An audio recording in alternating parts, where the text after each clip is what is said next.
The first time I met Lucas's female buddy, Emma. She dramatically covered her mouth in fake surprise. "Lucas, why is your girlfriend wearing such heavy makeup?" She blinked her innocent big eyes with a pure expression. "Not like me. I'm naturally beautiful and never wear makeup." I paused while holding my bubble tea. Before I could even respond, Lucas beside me was already frowning, looking at her like she was an idiot. "That's because you're too stupid to even know how to put on makeup. Look at my baby. She's so smart." The air in the private room instantly froze. The innocent look on Emma's face cracked apart, her face turning red, then pale white. The show. Here it comes. The classic mean girl move. Putting others down to highlight her so-called natural beauty. I was mentally applauding. But outwardly, I just raised an eyebrow slightly and took a sip of my bubble tea. The sweet liquid sliding down my throat actually improved my mood. This was my first time meeting Lucas's friend group. Before coming, he'd warned me about someone named Emma, their childhood little sister who wasn't very bright, asking me to be patient with her. Now I could see it wasn't that she was dumb. She was rotten to the core. Lucas, how could you say that about me?" Emma's eyes immediately turned red, her voice taking on a crying tone, as she looked around at the guys for help. "Yeah, Lucas. Emma was just joking?" A blonde guy immediately jumped in to smooth things over. "Don't mind it. She didn't mean anything bad. No bad intentions." "Yeah, right. Playing the I don't wear makeup. Hard to imply that girls who do aren't good girls. This routine is so old it stinks." I didn't say anything, just looked at Lucas. This was his territory, his friends. I wanted to see how he'd handle it. Lucas let out a cold laugh, naturally draping his arm over my chair back possessively. "Joking? Making jokes about my girlfriend? Who does she think she is?" His voice wasn't loud, but it hit everyone like ice picks to the heart. "And Jake?" He looked at the blonde guy. "If you're going to call her my girlfriend, do it properly. Don't make excuse. This is for Emma. You guys might not know what she's really like. But don't I?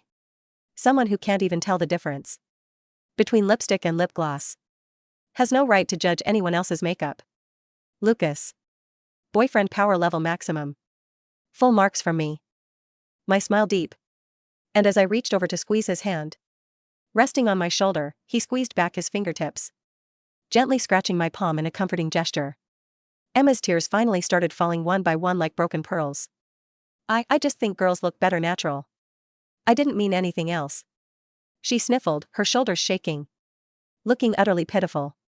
Another guy couldn't stand it and handed her a tissue. "Okay, Emma. Stop crying. You know how Lucas is. He's always had that attitude." As he said this, he gave me a meaningful look. "Oh, great. So I'm the evil woman who made Lucas's personality turn sour." I finally understood the situation. This Emma had used her years of email buddy status to establish her position in this group. Everyone was used to her presence, used to her being the only princess among these guys. My appearance disrupted this balance. So what she needed to do was subtly exclude me, isolate me, preferably make Lucas and me break up. Then she could continue being their group pet. Too bad she miscalculated. I, Jessica, specialize in dealing with two-faced, mean girls like her and my boyfriend. Lucas was clearly an expert at spotting fake people. For the rest of dinner, Emma was quiet as a mouse. But those red, swollen eyes kept glancing at my face with poisonous resentment. After dinner, everyone suggested going to karaoke. Lucas put his arm around my waist and declined directly. "We're not going. I'm taking Jessica home." Jake winked. "Ah.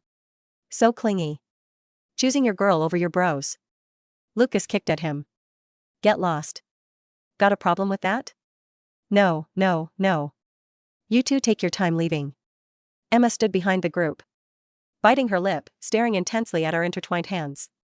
Walking out of the restaurant, the evening breeze dispersed the smoky atmosphere from the private room, and the hostility from Lucas's expression.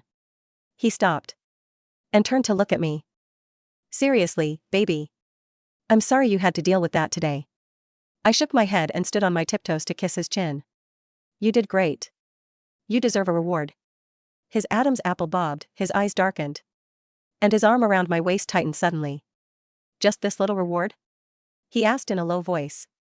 his breath tickling my ear. This man. Can't he think about anything decent? My cheeks heated up as I pushed him away. We'll talk when we get home.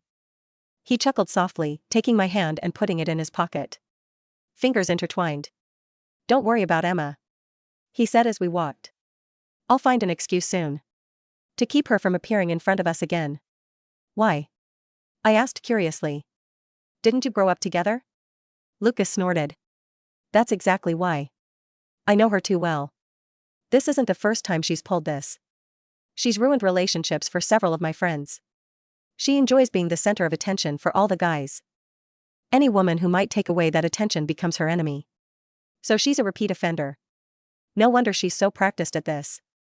Why didn't you stop her before? We're too lazy to care, Lucas said. Matter of factly, other people's drama doesn't interest me. But you're different. He stopped and looked at me intensely. You're mine.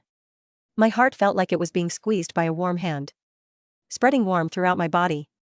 I admit, that line totally got to me when we got home. I'd barely taken off my heels when Lucas hugged me from behind. He buried his face in my neck and said quietly, "Baby, your makeup really does look beautiful." I laughed. Now you're complimenting it. There were too many people earlier. I was afraid they'd all stare at you. He nuzzled like a big dog. From now on, always wear your makeup this pretty when we go out, okay? Why? To make Emma mad. His childish tone made me laugh as I turned around to pinch his face. Lucas, how old are you? However old, my love for you is cheesy. But I love hearing it. I smiled and kissed him first, just as the atmosphere was heating up. And my hands had unconsciously started unbuttoning his shirt. His phone rang. At the worst possible the moment. Call her ID, Jake. Lucas frowned, about to hang up. But I stopped his hand. Answer it. It might be urgent. He reluctantly answered and put it on speaker. Jake's anxious voice came through. Lucas. Come quick. Emma. She seems to have slit her wrists because of what you said today. Slit her wrists? Seriously? What era is this? Still playing the cry make a scene written self-murder game?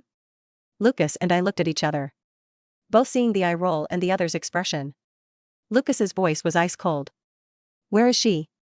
Central Hospital emergency room. There was so much blood. The doctors are trying to save her. Come see her quickly. She keeps saying your name. Jake sounded like he was about to cry. Lucas was silent for a few seconds. I could feel his suppressed anger. Got it. He hung up, his face dark as a storm cloud. I stepped out of his embrace and sat on the couch. Go ahead. It's a matter of life and death. After all. Even though I was 100% certain Emma was putting on an act to show must. Go on. Lucas looked at me, his eyes full of apology and frustration. Baby, I go. I interrupted calmly. Go and come back soon. I'll wait for you. He stared at me for several seconds, then finally grabbed his car keys and rushed out. The door slammed shut with a bang. My calm expression instantly disappeared. I picked up my phone and opened a WeChat group called Magic Castle. Me girls emergency situation. Need you to check something for me. The group immediately came alive. Entertainment industry paparazzi. Bestie A, what's the tea spill? Top private investigator. Bestie B, location?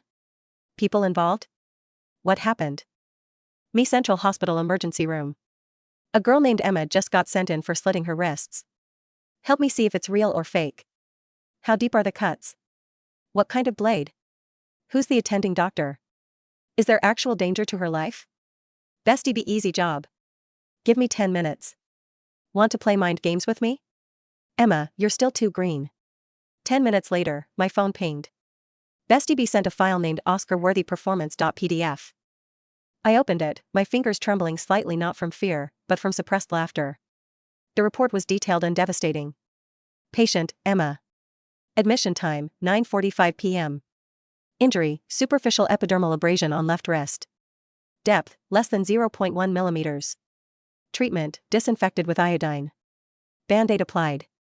Notes, patient insisted on heavy gauze wrapping despite lack of bleeding. Attached was a photo taken by a nurse who happened to be one of Bestie B's contacts. It showed a scratch that looked remarkably like it came from a fruit knife, barely breaking the skin. There was more red iodine than actual blood. I scrolled down. There was a screenshot of a text message Emma sent to Jake just before fainting. Make sure Lucas sees the blood. Don't let the doctors clean it too fast. Unbelievable. She really treated the emergency room like her personal stage set. I stood up, smoothing down my dress. Bestie, do we need to deploy the press to capture her critical condition? Me, no need. I prefer a live audience. I grabbed my car keys and headed for the door. Lucas, you idiot, you better not be apologizing to her right now. The drive to Central Hospital was a blur of neon lights and cold fury. I parked my car in the emergency lot, taking a moment to check my reflection in the rearview mirror. Perfect makeup, sharp eyeliner, red lips. The villainess has arrived. I walked into the emergency waiting area, the click of my heels echoing on the sterile tile floor. It wasn't hard to find them. Outside a curtain partition, Jake was pacing back and forth like a caged animal. Two other guys from the dinner were leaning against the wall, looking grim. Lucas was standing with his back to me, his shoulders rigid. She could have died, Lucas. Jake was shouting, his face flushed. And it's all because you had to be so cruel. Just because you have a girlfriend now, you throw us all away? Shut up, Jake, Lucas said, his voice low and hoarse. I didn't tell her to hurt herself. But you pushed her to it. Jake jabbed a finger at Lucas's chest. She's fragile. She loves you. How can you be so cold? Is she dead yet? I asked loudly, my voice cutting through the noise. Everyone froze and turned to look at me. Lucas spun around, his eyes widening in surprise. Jessica? Why are you here? I walked past him, straight toward Jake. I asked a question. Is she dead? Or is she in critical condition? Jake glared at me with pure venom. You have some nerve showing up here. This is all your fault. My fault that she doesn't know how to handle a reality check? I scoffed. Where is she? I want to pay my respects. She's resting, Jake blocked my path. She's weak from blood loss. She doesn't need to see you. Blood loss? I raised an eyebrow. From where? Her wrist or her dignity? Lucas grabbed my arm gently. Jessica, let's go. She's stabilized. I'll take you home. He looked exhausted, the guilt clearly weighing on him. That made me angrier than anything else. Emma had successfully weaponized his basic human decency against him. No, Lucas, I pulled my arm free but laced my fingers with his. We aren't going anywhere until we see the patient. I turned to the curtain. Emma. I know you can hear me. Silence from behind the divider. Jessica, stop it, the blonde guy hissed. Have some compassion. Compassion is for victims, I said coldly. Not for manipulators. I stepped around Jake, who was too stunned by my aggression to stop me, and yanked the curtain open. The scene inside was a masterpiece of staging. Emma was lying on the narrow hospital bed, eyes closed, face pale, probably foundation. Her left wrist was wrapped in thick layers of white gauze, looking like she'd severed a hand. Hearing the curtain open, her eyelashes fluttered. She opened her eyes weakly, looking at Lucas. Lucas, you came back? Her voice was a breathy whisper. I'm sorry. I just couldn't handle the thought of you hating me. She ignored me completely, reaching out her uninjured hand toward him. Lucas didn't move. He just looked at her, his expression unreadable. Emma, he said slowly. Why did you do it? Because I love you. She sobbed, tears instantly flowing. I've always loved you. And today, you broke my heart. Jake pushed past me to comfort her. It's okay, Emma. We're here. Lucas is here. I couldn't hold it back anymore. I let out a short, sharp laugh. Truly touching, I clapped my hands slowly. The performance of a lifetime. Emma's eyes snapped to me, filled with hate. Get her out of here. She screamed, suddenly finding the energy to yell. She's the reason I wanted to die. You wanted to die? I pulled my phone out of my purse. That's funny. Because according to the attending physician, you wanted to scratch an itch. I unlocked my phone and held up the photo Bestie B had sent me. Does this look like a suicide attempt to anyone? I shoved the screen in Jake's face.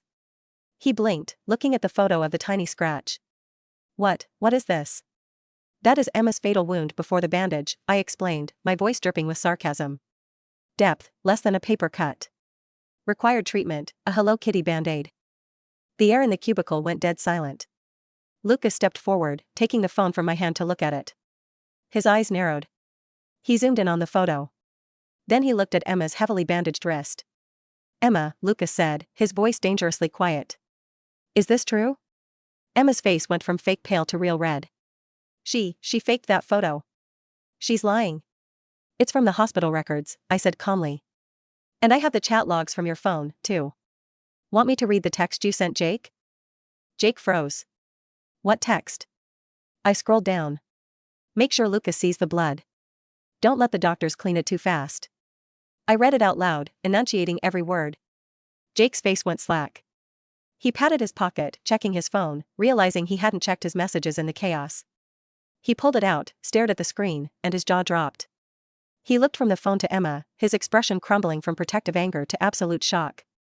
You told me to stall the doctors? Jake's voice cracked. I was screaming at nurses to save you, and you were texting me instructions? Emma sat up, the weak patient act vanishing instantly. Jake, no. I just meant. You played us, Lucas said. It wasn't a question. He looked at Emma like he was looking at a stranger. You scared us half to death. You made me think I had blood on my hands. Lucas, listen to me, Emma scrambled off the bed, trying to grab his hand. I did it for us. I just wanted you to care. If you thought I was hurt, you'd realize how much I mean to you. Lucas recoiled as if she were radioactive. You are sick, he spat out. I don't care about you, Emma. Not like that. Never like that. But we grew up together. She shrieked, abandoning all dignity. I'm better than her. She's just some plastic doll. I'm real. You're the fakest person in this room, I interjected coolly.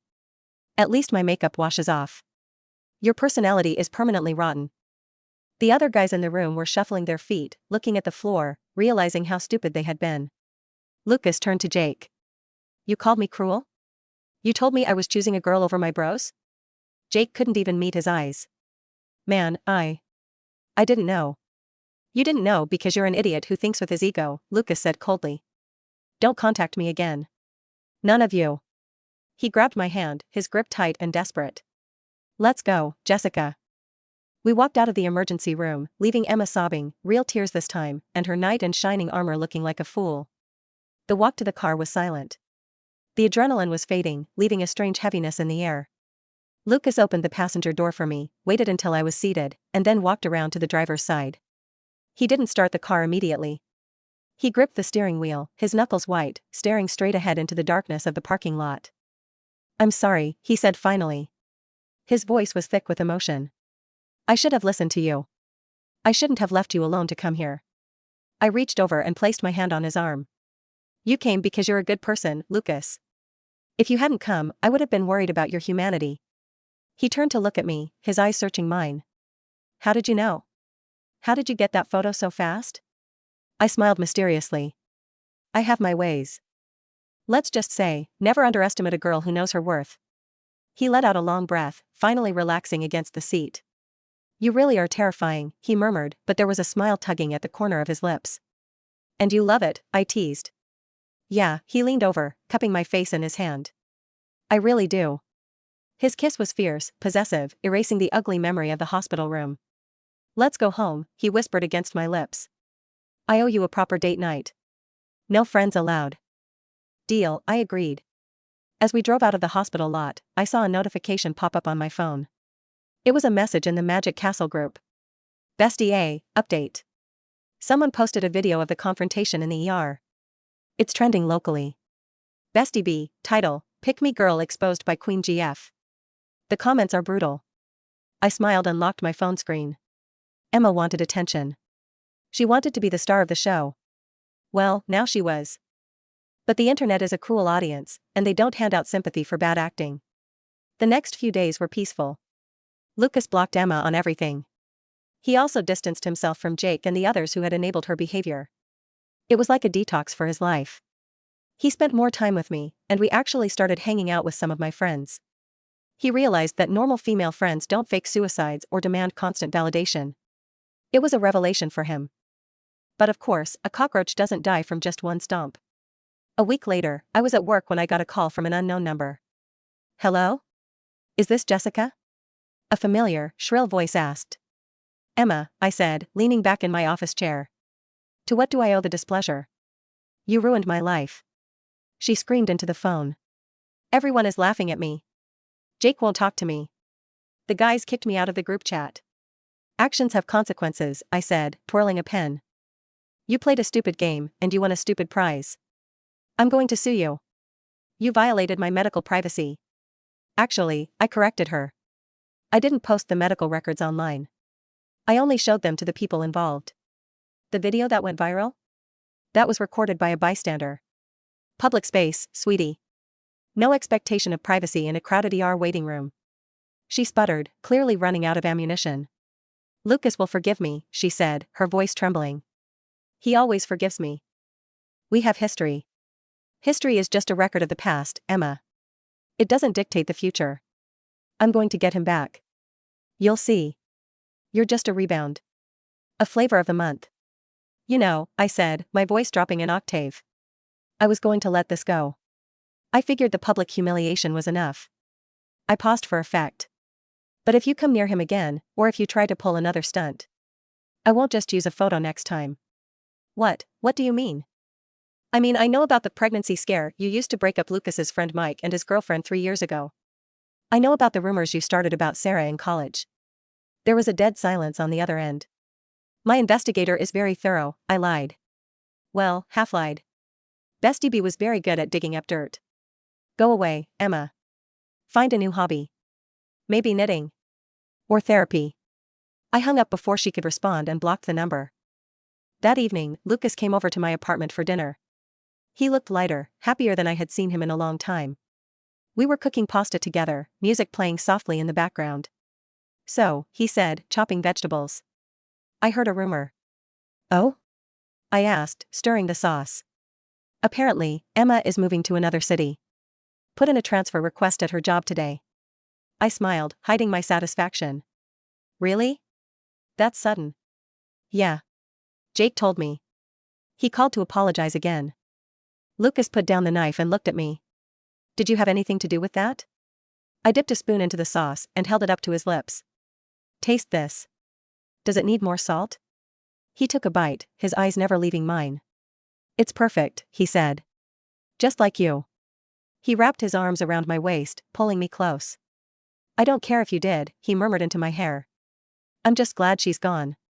I'm just protecting what's mine, I said, resting my head on his chest. And you are definitely mine. Forever, he promised.